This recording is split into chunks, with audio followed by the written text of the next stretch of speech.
లో కేసీఆర్ గారు నిర్మించడం వల్ల భారతదేశంలోనే తెలంగాణ రాష్ట్రం ధాన్య భాండాగారంగా మారింది. భారతదేశానికే మరి పంజాబ్ను హర్యానాను తలదన్ని మరి నీటి సమృద్ధిని సాధించడం వల్ల వ్యవసాయ విస్తరణ కూడా అపారంగా జరిగింది.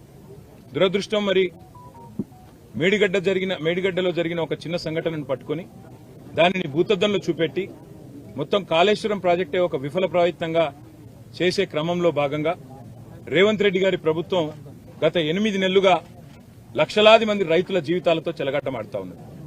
సరిగ్గా ఇదే రోజు పోయిన సంవత్సరం ఎక్కడైతే ఈ రోజు మేము నిల్చొని ఉన్నామో లోవర్ మానేర్ డ్యామ్ లో 12 పైచిల్కు టీఎంసీలు ఆనాడు అంటే సగానికి పైగా కెపాసిటీ ఆనాడు లోవర్ మానేర్ డ్యామ్ లో ఉండేది.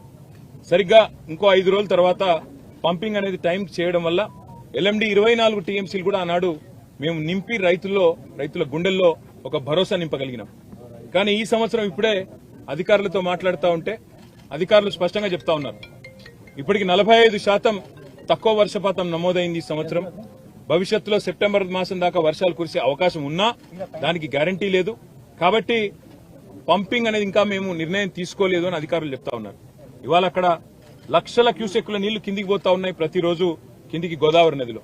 మేము అందుకే మా పార్టీ యొక్క శాసనసభ్యులు శాసన మండలి సభ్యుల ఒక బృందం ఈ రోజు అసెంబ్లీ సమావేశాలు ఉన్నప్పటికీ అందరం బయలుదేరి ఇక్కడికి వచ్చి ఇక్కడ ఎండిపోతున్న లోవర్ మానేర్ డ్యాము, దానిపైన ఉన్న మిడ్ మానేర్ డ్యాము, ఆ పైన ఉన్న ఎస్ఆర్ఎస్పీ, అదేవిధంగా ఫ్లడ్ ఫ్లో కెనాల్ మీద ఉన్న వేలాది మోటార్లు ఇవన్నీ కూడా మరి చూడడానికి, అదేవిధంగా ప్రభుత్వాన్ని డిమాండ్ చేయడానికి రంగనాయక సాగర్ గాని, మల్లన్న సాగర్ గాని, కొండపోచమ్మ సాగర్ గాని, అన్నపూర్ణ రిజర్వాయర్ గాని వీటన్నిటినీ నింపినట్టయితే రైతుల్లో ఒక భరోసా నింపినట్టయితది.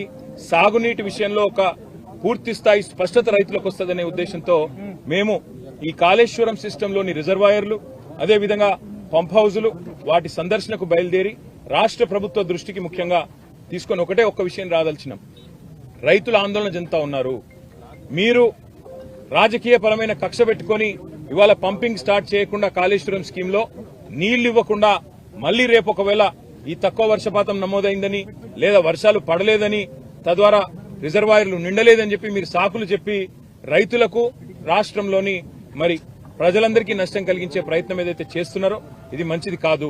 ఇవాళ కన్నెపల్లి దగ్గర బ్రహ్మాండంగా మీరు పంపు ఆన్ చేస్తే ఈ అన్ని రిజర్వాయర్లు కూడా పైన 90 టీఎంసీలలో ఈరోజు కేవలం అక్కడ 23-24 టీఎంసీలు ఉంది శ్రీరామ్ సాగర్ లో అని చెప్తున్నారు.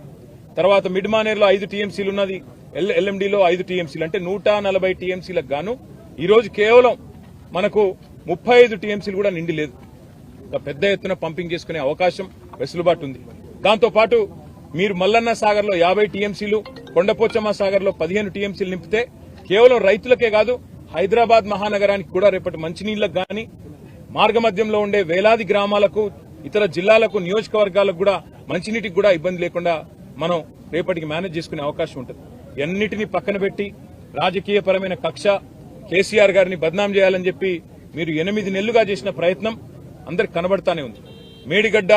మేడి పండైపోయిందని, మేడిగడ్డ ఏదో కొట్టుకపోతుందని, లక్షల కోట్లు కొట్టుకపోయినాయని మీరు చేసిన ప్రచారాలన్నీ ఉత్తివే అని చెప్పి స్పష్టంగా తేలిపోయింది. ఇవాళ మా శాసనసభ్యుల బృందం, మా శాసన మండలి సభ్యుల బృందం మేమందరం కూడా క్షేత్రస్థాయి పరిశీలనకు వచ్చి ఎండుతున్న రిజర్వాయర్లు, మండుతున్న రైతుల గుండెలు ఇవన్నీ శాసనసభ సమావేశాల్లోనే మీ దృష్టికి తేవాలన్న ఉద్దేశంతోనే మా పార్టీ అధినాయకులు కేసీఆర్ గారి ఆదేశం మేరకు, గంగుల కమలాకర్ గారి సూచన మేరకు మేమందరం కూడా రావడం జరిగింది.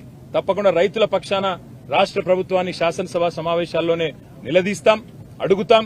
ఎందుకు పంపింగ్ చేయడం లేదు? ఇవాళ దాదాపు 10 లక్షల క్యూసెక్కుల నీళ్లను తట్టుకొని, వరదను తట్టుకొని మేడిగడ్డ బ్రహ్మాండంగా టీవీగా నిలబడి ఉంది.